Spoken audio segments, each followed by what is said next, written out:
오늘 설교는 어떤 우화 하나를 제가 이야기함으로 설교를 시작하기를 원합니다. 어떤 오리가 편의점에 가서 이 점원에게 질문을 합니다. 여기 포도 있어요? 그러니까 점원이 아주 자상하게 설명을 합니다. 편의점에는 포도가 없고 과일 가게 가야지 포도가 있으니까 거기 가봐라. 그러니까 오리가 휙 하면서 나가버렸습니다. 그리고 난 다음에 몇 시간 뒤에 이 오리가 또 와서 아저씨 포도 있어요? 질문하는 겁니다. 그러니까 이 아저씨가 포도 없으니까 딴 데 가야 돼. 그 얘기합니다. 그러니까 오리가 그냥 듣는 중 마는 중 하고 확 가버립니다. 그렇게 두 번이나 더 하고 나서 또 이 오리가 와서 포도 있어요? 이렇게 질문하는 겁니다. 그러니까 이 점원이 화가 머리 끝까지 이게 나게 된 겁니다. 그래서 너 한 번만 더 오게 되면 망치로 세게 너의 머리를 때려버릴 테다. 그 얘기를 하니까 오리가 충격을 받아가지고 확 도망가듯이 나가버렸습니다. 근데 한 몇 시간 뒤에 다시 오리가 아무렇지 않은 듯 와가지고 망치 있어요? 이게 물어보는 겁니다. 그러니까 무슨 망치를 이번에는 달라고, 망치 없어! 그랬더니 오리가 포도 있어요? 이해 못하시는 분 혹시 계시나요? 포도 있냐고 계속해서 물어보면 망치로 때린다 그러니까 이 오리가 망치 있냐고 물어보고 없다 그러니까 안심해서 포도 있냐고 한 번 더 물어보는, 지금 이해하신 분도 계시는 것 같습니다. 근데 오리의 문제는 무엇인가요? 편의점에 있는 것과 없는 것을 배우려고 하지 않았다는 겁니다. 그리고 상대방의 이야기를 들으려고 하지 않고 소통이 되지 않고 본인이 원하는 것, 본인이 얻고 싶은 것만 그렇게 얻어내려고 하는 자기 중심적인 모습이 바로 오리 가운데 있었던 겁니다. 근데 오리뿐만 아니라 우리의 삶의 모습에도 이와 같은 자기 중심적인 모습이 있습니다. 더 나아가서 신앙생활을 할 때도 마찬가지입니다. 하나님이 가장 원하시는 것, 그것이 무엇인지를 알려고 하지 않습니다. 그저 내가 원하는 것, 내가 얻고 싶은 것, 그거 얻기 위해서 열심히 구하고 신앙생활을 하는 모습이 우리 가운데 보인다는 것입니다. 여러분께서 생각하실 때 기독교 신앙에서 가장 중요한 핵심이 되는, 본질이 되는 것은 무엇이라고 생각하십니까? 예수님께서는 마태복음 22장 37절부터 이렇게 말씀하시는데요. 예수께서 이르시되 내 마음을 다하고 목숨을 다하고 뜻을 다하여 주 너의 하나님을 사랑하라 하셨으니 이것이 크고 첫째 되는 계명이요. 가장 큰 계명이 뭐라고 말씀하세요? 하나님을 마음을 다하여 사랑하고 목숨을 다하여 사랑하고 뜻을 다하여 사랑하는 것입니다. 둘째도 그와 같으니 내 이웃을 내 자신과 같이 사랑하라 하셨으니 바로 하나님을 사랑하고 이웃을 내 자신과 같이 사랑하는 것, 그것보다 중요한 것은 없다라는 것입니다. 신앙생활을 하게 된 저마다의 계기와 이유가 있으실 것입니다. 그리고 신앙생활 할 때 이것은 제일 중요한 부분이야 라고 생각하는 부분이 있으실 겁니다. 그래서 그것을 위해서 헌신도 하고 헌금도 많이 하고 또 봉사도 하고 그러면 하나님께 영광이 될 거라고 생각하면서 열심히 신앙생활하고 봉사하십니다. 참 귀한 일이고 하나님이 주신 은사라고 생각합니다. 그렇지만 신앙생활에 궁극적인 목적이 있다면, 가장 중요한 것이 있다면 그것은 하나님을 마음을 다하여 사랑하고 이웃을 내 자신과 같이 사랑하는 것입니다. 오늘 본문 15절을 보면은요, 큰 실패감과 후회 속에, 자책감 속에 살아가고 있는 베드로에게 예수님께서 찾아오셔서 하나의 질문을 하십니다. 15절을 제가 읽으면요, 그들이 조밥 먹은 후에 예수께서 시몬 베드로에게 이르시되 요한의 아들 시몬아 내가 이 사람들보다 나를 더 사랑하느냐 하시니 이르되 주님 그러하나이다. 내가 주님을 사랑하는 줄 주님께서 아시나이다. 이르시되 내 어린 양을 먹이라 하시고, 예수님께서 베드로에게 너가 앞으로 잘 할 수 있겠느냐 이렇게 물으시지 않습니다. 내가 앞으로 너에게 사역을 맡길 텐데 그 사역을 이제는 실패하지 않고 좋은 성과를 낼 수 있겠느냐 이렇게도 물어보시지 않습니다. 그리고 이제는 나를 부인하지 않고 끝까지 나를 따라올 수 있겠느냐라고 베드로의 각오나 포부에 대해서도 물어보시지 않습니다. 예수님께서 물어보신 것은 다른 것이 아닙니다. 내가 나를 사랑하느냐. 베드로는 예수님께 정말 잘하고 싶었던 사람입니다. 그리고 자신이 그렇게 잘할 수 있을 거라고 자기 확신을 가지고 있었습니다. 그러니까 다른 사람은 다 예수님을 버릴지라도 나는 결단코 예수님을 버리지 않고 따라가겠습니다라고 호언장담한 거 아닙니까? 예수님께서 베드로의 그런 호언장담을 듣고 나서 너가 다 굴기 전에 3번 나를 부인하게 될 것이다 라고 말씀하셨어요. 그때도 베드로는 받아들이지 않습니다. 예수님 모르시나 본데요, 저는 예수님 죽기까지 그렇게 예수님 따라갈 겁니다. 예수님 그런 말씀하지 마세요. 저는 할 수 있습니다. 그렇게 큰 소리를 쳤는데 결국에는 실패하게 되었죠. 우리도 뭔가를 잘하고 싶습니다. 능력 있게 잘해서 좋은 성과를 내고 선한 영향력을 미치고 그래서 존경받는 삶을 살아가고 싶습니다. 그래야지만 하나님께서 기뻐하시고 인정해주는 가치 있는 삶이라고 느낍니다. 근데 예수님께서 우리의 능력에 대해서 그 사역의 결과에 대해서 물으시는 것이 아니라 바로 내가 나를 사랑하느냐라고 묻고 계시는 것입니다. 무슨 뜻이냐 하면 우리가 주님을 사랑하는가가 예수님께는 가장 중요한 문제라는 것입니다. 누군가가 당신 나 사랑해? 라고 이렇게 질문하는 것은 아무에게나 할 수 있는 게 아닙니다. 어디 가서 누군가에게 당신 나 사랑하십니까? 그렇게 얘기하다 보면요 큰일 납니다. 그죠? 사랑하는 사이에서만 할 수 있는 것이 당신 나 사랑해? 라는 그 질문이죠. 그리고 사랑하니까 물어보는 겁니다. 사랑하니까 그 사랑을 확인하고 싶어서 당신 나 얼마나 사랑해? 당신 나 진짜 사랑해? 이렇게 질문을 하는 아주 다정다감한 따뜻한 말이라고 할 수 있습니다. 근데 때로는 당신 나 사랑해? 뭔가 당혹스럽고 막 진땀 나는, 이건 뭔가 내가 잘못한 것 같습니다. 뭔가 추궁하는 것 같아요. 당신 요즘에 왜 집안일 안 도와줘? 왜 당신 들어오는 시간이 요즘에 그래? 당신 날 사랑한다면 어떻게 그럴 수 있어? 저희 집안 얘기는 아닙니다. 여러분 그렇게 심각하게 보시지 마십시오. 베드로 입장에서도 내가 나를 사랑하느냐라는 질문이 어쩌면 그렇게 충격으로 진땀 나는 이야기로 들릴 수도 있습니다. 그런데 지난 2주간의 그 설교를 통해서 여러분 아시는 것처럼 예수님께서 그렇게 질문하신 것은 베드로를 사랑하시기 때문에 베드로를 용서하시고 다시금 회복시키고자 하셨기 때문이었다는 겁니다. 예수님은 베드로를 정죄하거나 고통을 주기 위해서 하신 것이 아닌 겁니다. 예수님의 사랑은 우리의 사랑과 다르게 급하지 않습니다. 강압적이지 않습니다. 예수님은 순차적이고 단계적으로 예수님의 사랑을 베드로에게 표현하셨고 베드로는 그 사랑을 경험하면서 회복이 되었다는 겁니다. 먼저 예수님께서 부활하셔서 3번이나 베드로와 그의 제자들에게 찾아가셨습니다. 저주까지 하면서 맹세까지 하면서 예수님을 3번이나 모른다고 부인을 했었던 베드로입니다. 얼마나 실망감을 준 겁니까? 배신자입니다. 그럼에도 불구하고 예수님은 베드로에게 먼저 찾아가십니다. 그리고 먼저 말을 건네시는 것입니다. 이것이 사랑이죠. 밤이 새도록 아무것도 잡지 못한 베드로에게 배 오른편에 그물을 내려 고기를 잡으라 말씀하십니다. 베드로가 순종했을 때 그물을 들 수 없을 정도로 큰 물고기가 많이 잡히게 되었습니다.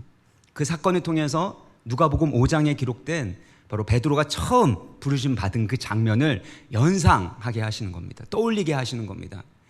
앞으로 내가 너를 사람을 낚는 어부가 되게 하겠다. 이 부르심을 다시금 회복시켜 주시는 것입니다. 그리고 이 잡은 고기를 가지고 아침 식사를 직접 마련해 주셨어요. 예수님이 만드신 아침 식사 얼마나 맛있었을까요? 저도 한번 먹어보고 싶은데 그렇게 식사를 준비하시고 그리고 함께 드시고 그리고 난 다음에 베드로에게 요한의 아들 시몬아 내가 나를 사랑하느냐라고 질문하시는 겁니다. 그 얼굴 가운데 베드로를 향한 사랑과 그 긍휼, 베드로를 용납하는 그 얼굴을 볼 수 있었던 것이고 그래서 베드로는 그 예수님의 질문을 사랑의 음성으로 들을 수 있었다라는 것입니다. 예수님은 조급하게 강압적으로 사랑을 표현하지 않으십니다. 충분히 시간을 두고 반복해서 하나님의 사랑을 경험하게 하시고 반복해서 하나님의 말씀을 들어서 그 말씀 가운데 위로받고 그 말씀에 조금이라도 그 말씀에 따라서 조금이라도 순종할 수 있게 하셔서 그래서 우리의 믿음을 회복시켜 주시고 주님을 향한 사랑을 회복시켜 주신다라는 겁니다. 때로는 예수님의 말씀대로 곧바로 일어서야 하는 때도 있습니다. 더 이상 자책하지 말고 회개해라. 내가 용서했다. 다시 시작하자. 그러면 툴툴 털어버리고 그냥 일어나야 할 때도 있습니다. 근데 때로는 감기 몸살에 걸린 것처럼 때로는 입원해서 수술을 받고 그 이후에 치료를 받아야 되는 것처럼 시간이 걸릴 때가 있어요. 그 시간이 걸려야 되는 회복의 시간이 필요하다라는 거 우리 주님은 너무나도 잘 알고 계세요. 근데 우리는 자꾸 주님보다 앞서서 너무 빨리 쉽게 회복될 것을 기대해서 스스로를 가혹하게 대하고 때로는 스스로를 많이 괴롭히는 때가 많다라는 겁니다. 스스로를 정죄하고요. 스스로에 대해서 실망하고요. 그래서 자기 자신에 대한 실망을 가지고 하나님을 바라보니까 하나님께 더 가까이 나갈 수도 없는 것입니다. 그러니까 하나님에 대한 불신앙의 반응들이 또한 나오기 시작하는 것입니다. 사랑하는 여러분, 때때로 힘들고 어려운 과정 가운데 하나님이 여러분을 끊임없이 사랑하시고 여러분이 언제 회복되어야 되는지를 다 알고 계시기 때문에 그 예수님의 사랑 앞에 여러분의 영혼과 마음과 삶을 온전히 내어드리기를 바랍니다. 그러면 하나님의 사랑을 경험하게 돼요. 은혜를 받게 되는 거예요. 사랑을 받고 또 은혜를 받다 보면 그러면 힘을 얻게 되어지고 말씀대로 순종하게 되어지고 그러다 보면 회복이 일어나는 줄 믿으시기를 바랍니다. 그렇다면 예수님의 질문과 베드로의 대답에는 어떤 의미가 담겨져 있을까요? 15절을 보면 예수님께서 베드로에게 이 사람들보다 나를 더 사랑하느냐라고 물으셨습니다. 여기에서 이 사람들보다, 여러분 성경을 가지고 있으면 거기에 작은 숫자가 있습니다. 그 숫자를 따라서 밑에를 보시면 이것들보다라고 되어 있어요. 그러니까 헬라어 단어로는요, 이 사람들보다도 되고 그 다음에 이것들보다, 이것도 되는 겁니다. 이것들보다 나를 더 사랑하느냐라는 질문이죠.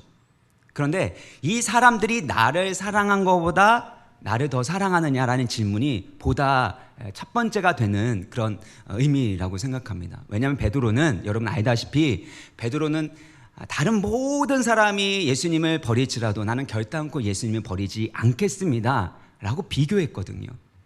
그러니까 자신의 생명을 걸고서도 그렇게 주님을 사랑하겠다라고 고백했던 겁니다. 누가복음 22장 33절 보면은요, 그가 말하되 주여 내가 주와 함께 어디도 가요? 감옥에도 가고 죽는 데에도 가기를 각오하였나이다. 그러니까 베드로는 자신의 생명을 걸고 예수님을 사랑하고 예수님을 따라가겠다고 말하고 있는 겁니다.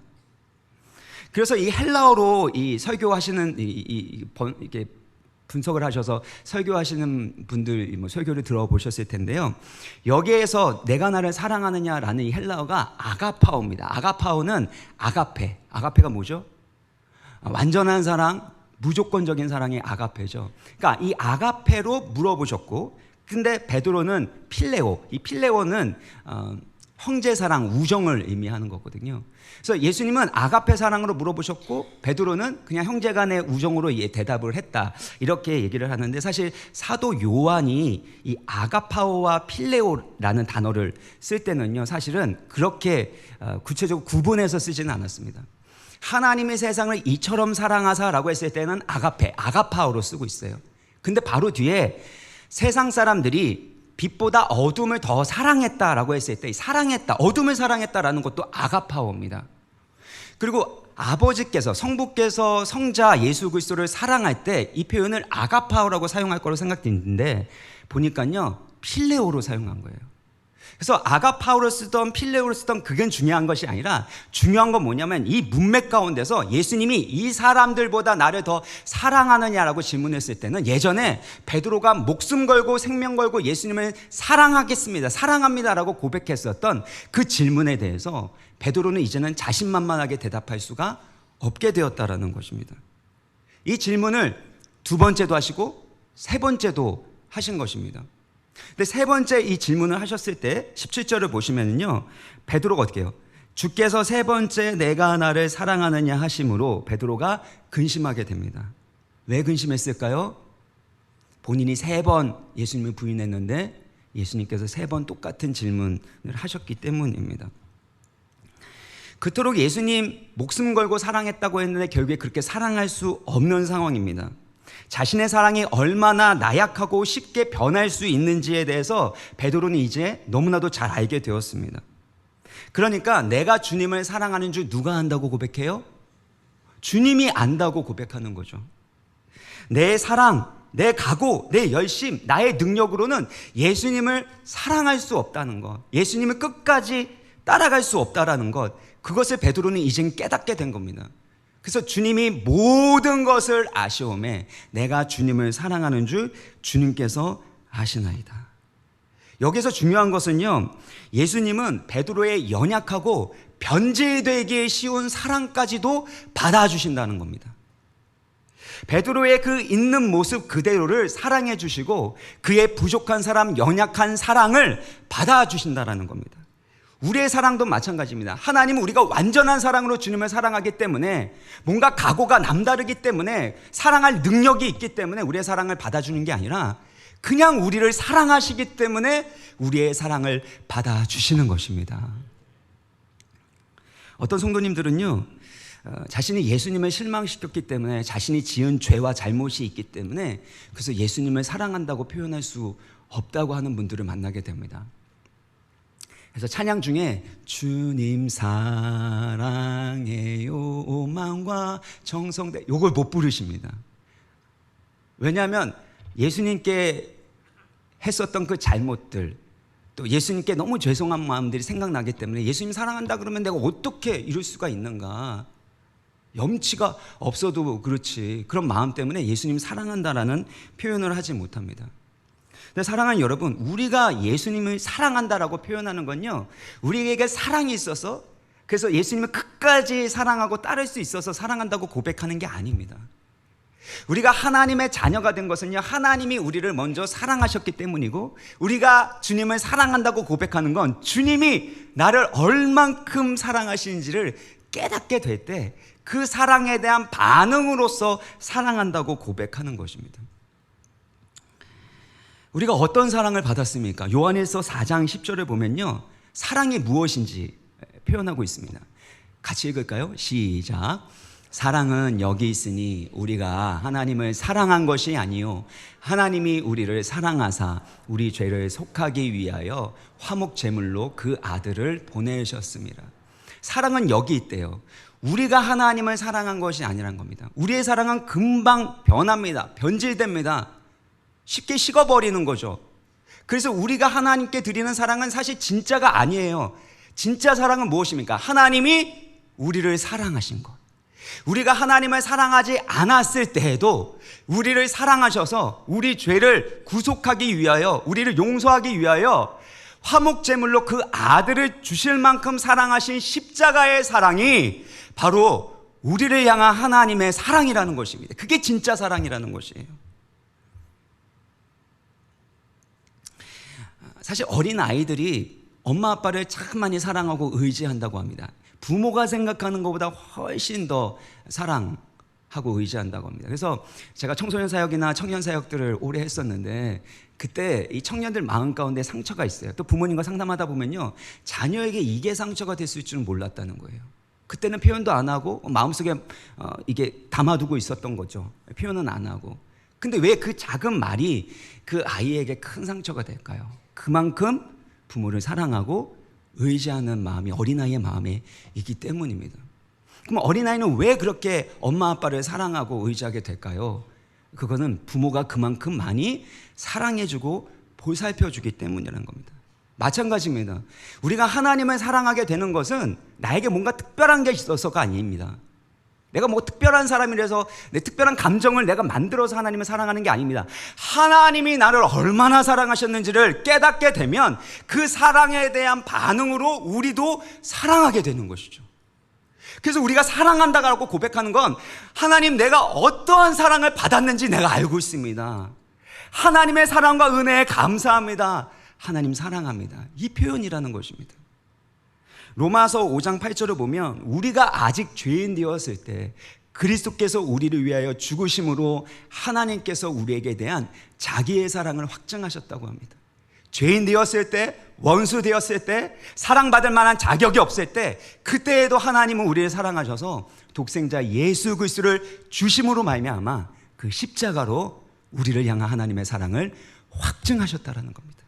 그러면 사랑하는 여러분, 때로는 하나님께 사랑한다고 고백하기 힘든 그 상황에서도 주님이 우리 가운데 베풀어 주신 그 십자가의 사랑과 은혜로 말미암아 사랑한다고, 그렇지만 겸손하게 주님이 모든 것을 아십니다, 내 부족한 사랑이지만 그렇지만 내가 주님을 사랑합니다라고 고백할 수 있는 하나님의 자녀 되시길 주의 이름으로 축원합니다. 그렇다면 어떻게 예수님을 더욱 사랑할 수 있을까요? 첫 번째는 예수님을 더욱 알아가고 친밀해지는 시간과 기회를 가져야 한 겁니다. 사람과의 관계도 마찬가지입니다. 단순히 친해지는 것은요, 그것은 믿을 수가 없습니다.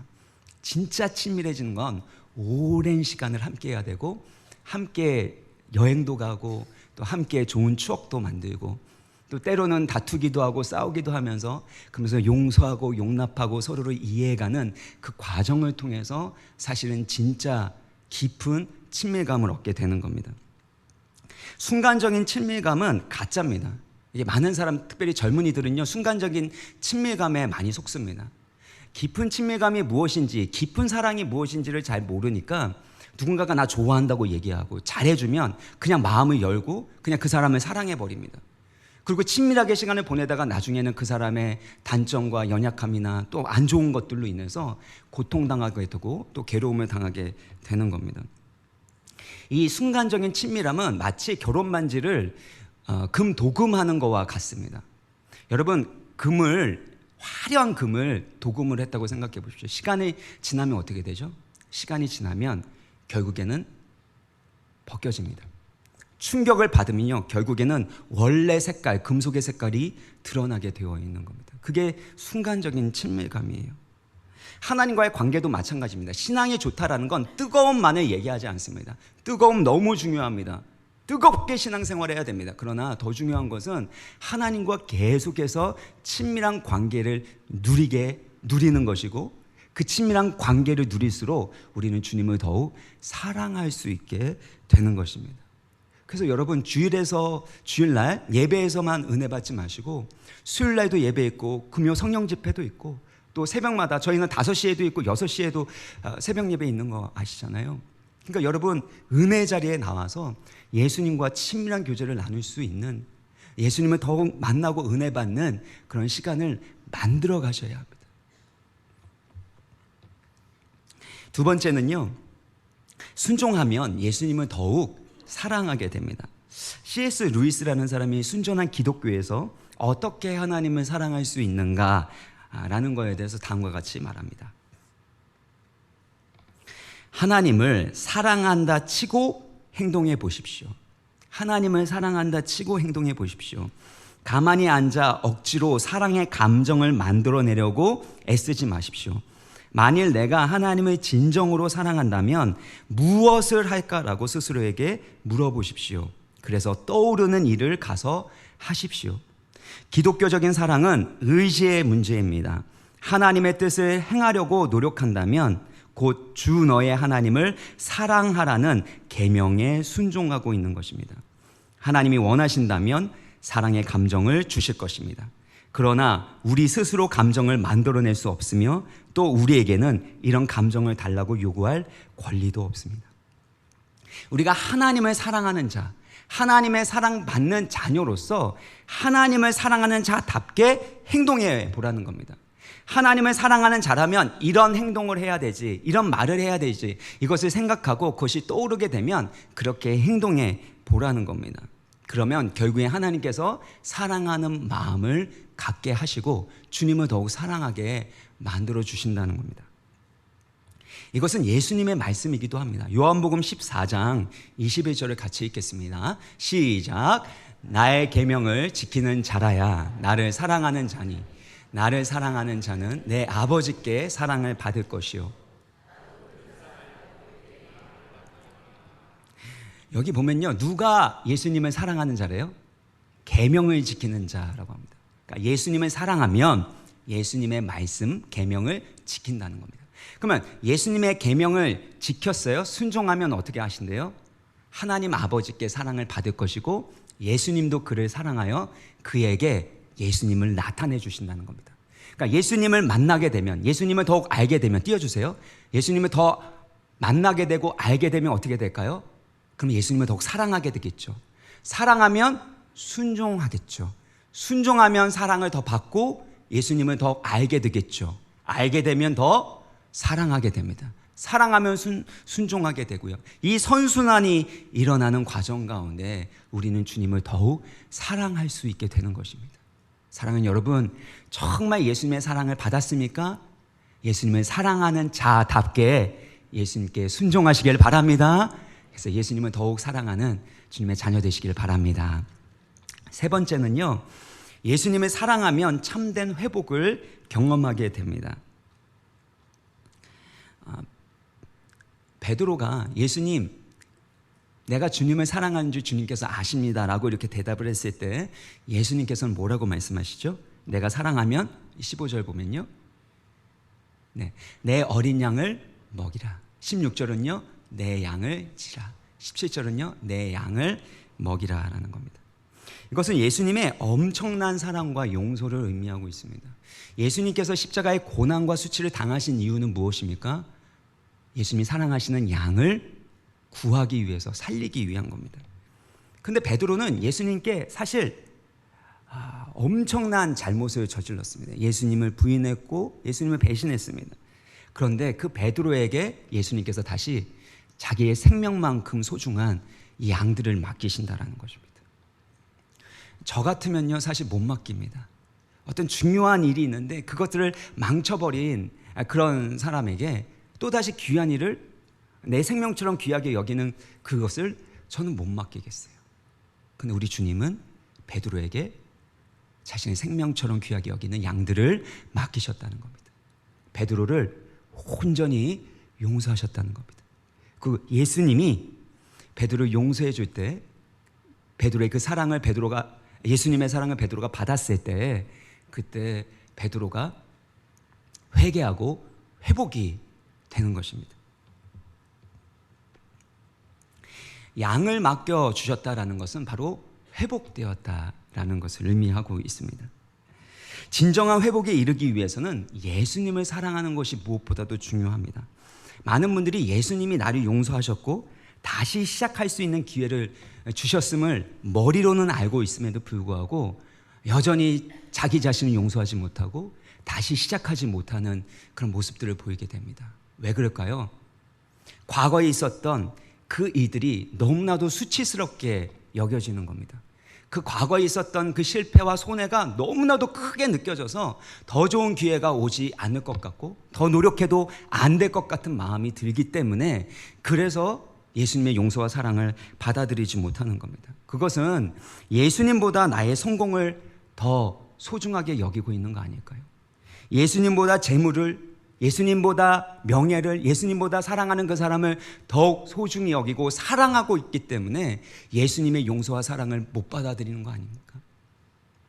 예수님이 날 용서하셨다고 말씀하지만 나는 용서 못해요. 나는 내 자신 용서 못하겠습니다. 난 내 자신이 너무 싫습니다. 그러면서 예수님의 용서를 받아들이지 않는 것은 누구를 더 사랑하는 겁니까? 예수님을 더 사랑하는 겁니까? 자기 자신을 더 사랑하는 겁니까? 자신의 생명을 주시기까지 그만큼 우리를 사랑하십니다. 나보다 나를 더 사랑하시는 예수님이 용서한다고 말씀하십니다. 괜찮다고 말씀하십니다. 이제는 다시 시작하자고, 과거로부터 좀 벗어나서 이제는 미래를 향하여, 사명을 향하여 달려가자고 말씀하시면 그렇게 나가야 되지 않겠습니까? 그러기 위해선 여러분 자신보다 여러분을 더 잘하시고 사랑하시는 예수님을 더욱 사랑하시기를 바랍니다. 그러면 참된 회복이 일어날 수 있는 것입니다. 이렇게 주님을 더욱 사랑함으로 회복되어야 될 것이 있는데요, 그것은 바로 사명입니다. 다시 15절, 16절, 17절 보면요, 내 어린 양을 먹이라, 내 양을 치라, 내 양을 먹이라 라고 말씀하시죠. 생명보다 귀한 그 예수님의 이 양들, 그 양들을 우리에게 맡겨주시는 것입니다. 예수님을 사랑한다면 나를 위해서 자기중심적으로 살아가는 것이 아니라 바로 주님께서 맡겨주신 영혼들을 사랑하고 돌보고 섬기라는 것입니다. 제자 훈련을 잘 받은 어느 집사님이 계시는데요, 그 집사님이 훈련을 너무 잘 받으셨습니다. 그래서 그 이후에 가정교회에 뭐 총무나 그런 가장 뭐 이런 것 같은 소그룹 리더를 이제 섬기게 되었습니다. 그렇게 요청을 받았습니다. 근데 마음 가운데 너무나도 부담이 되는 거예요. 나는 이렇게 훈련 받는 거는 잘 할 수 있는데 3년도 받을 수 있고 5년도 받을 수 있는데요, 근데 영혼을 섬기는 건 너무나도 무겁고 부담스럽습니다. 전 못할 것 같아요, 목사님. 그렇게 막 얘기를 하시더라고요.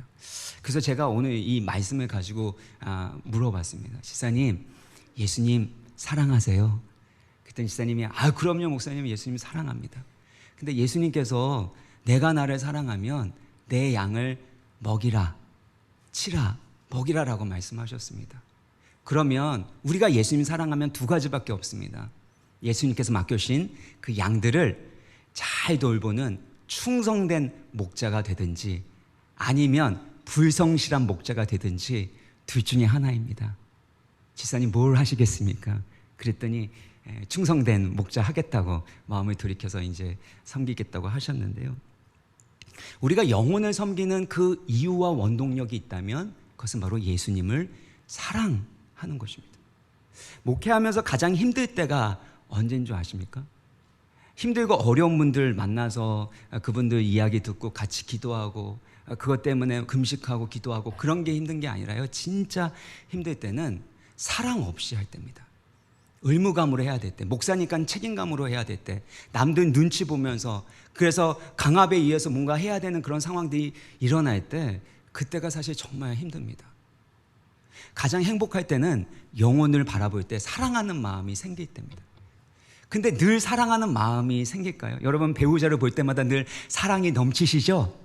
아멘. 자녀들을 볼 때마다, 특별히 사춘기 자녀들을 볼 때마다 막 하나님의 사랑이 끓어오르시나요? 주여가 나오시죠. 네. 사람이 꽃보다 아름다워, 참 좋은 가요죠, 그렇죠? 가요입니다. 근데 정말 사람이 꽃보다 아름다워 보일 때가 있습니다. 왜냐하면 하나님의 형상대로 지음받은 자들이고 또 사랑하면 꽃보다 아름답게 보입니다. 근데 때로는 그렇지 않습니다. 참 때로는 보기조차 힘들 때가 많습니다. 그럼 어떻게 하면 사랑할 수 있을까요? 그때 예수님을 사랑해야 돼요. 예수님을 사랑하는 것이 뭐라고 그랬습니까? 예수님께서 얼마나 나를 사랑하셨는지 그 사랑과 은혜에 대한 반응이 바로 예수님을 사랑하는 것입니다. 그러다 보면 예수님께서 맡겨주신 그 영혼을 사랑하게 되는 거예요. 내가 사랑하는 그 예수님의 양이니까, 예수님의 양이고 예수님의 몸이고, 그러니까 사랑하고 섬길 수 있게 되는 것입니다. 여러분 배우자도 마찬가지입니다. 여러분의 자녀들도 마찬가지입니다. 누군가를 사랑하고 섬기는 건 쉽지 않습니다.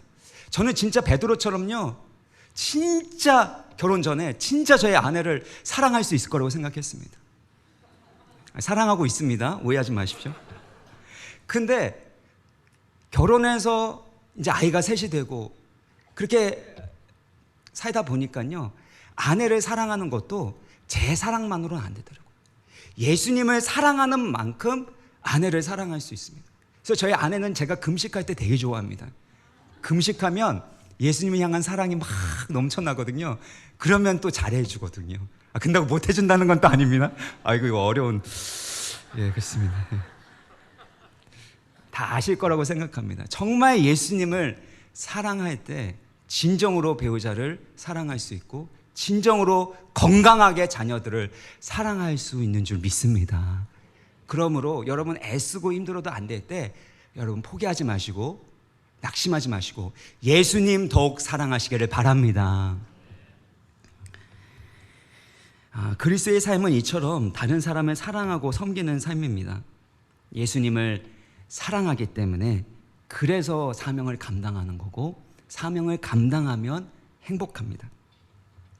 빌 하이베스라는 목사님이 섬김의 혁명이라는 책에서 이렇게 기록을 했습니다. 그의 스승 빌레트 키안 교수의 가르침을 인용하면서 이렇게 말합니다.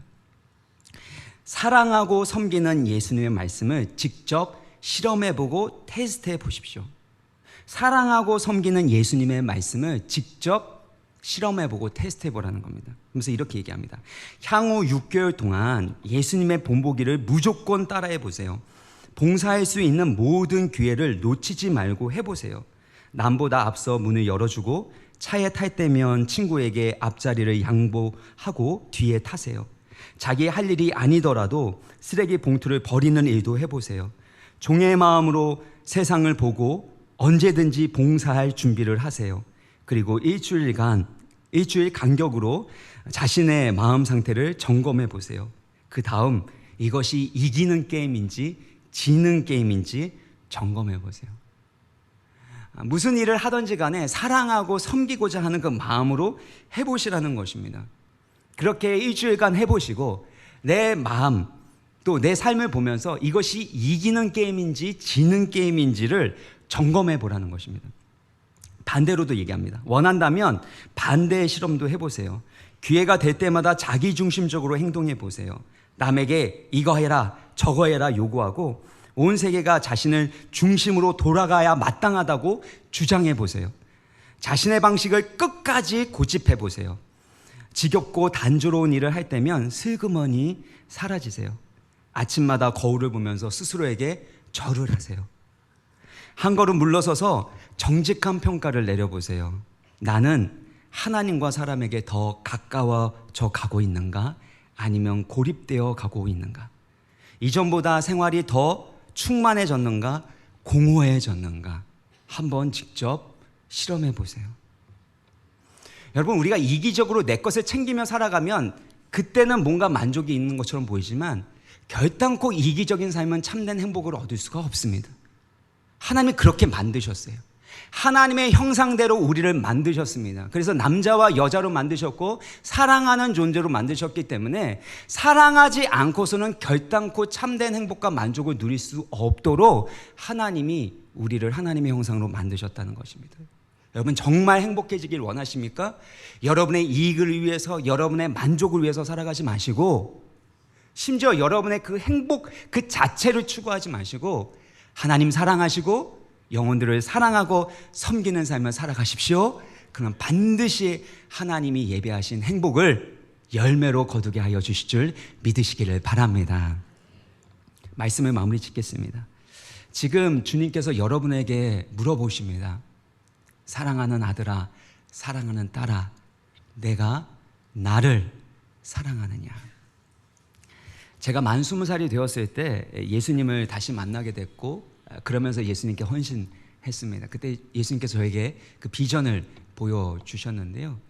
저의 모습을 보면 참 실망스러웠습니다. 그 비전, 그 일을 이루기에는 제가 너무나도 단점도 많고 또 안 좋은 습관들도 있고 내 삶의 모습을 보면 그 하나님이 주신 그 일을 이루기에는 턱없이 부족해 보였습니다. 그래서 참 많이 눈물 흘리고 기도했던 적이 많았습니다. 그때 주님께서 저에게 하신 말씀이 그것입니다. 아들아, 나는 내가 너에게 준 비전을 이루는 것보다 너가 나를 더 사랑해 줬으면 좋겠다. 너가 나를 위해서 큰 일을 하는 것보다 너가 나를 더 사랑하기를 나는 원하고 있단다. 지금도 마찬가지입니다. 여러분에게도 마찬가지입니다. 주님께서 물어보십니다. 내가 나를 사랑하느냐? 여러분, 예수님을 더욱 사랑하시고 예수님을 사랑하시기 때문에 예수님께서 맡겨주신 그 영혼들을 섬김으로 말미암아 하나님이 주시는 행복을 풍성히 누리기를 주의 이름으로 축원합니다.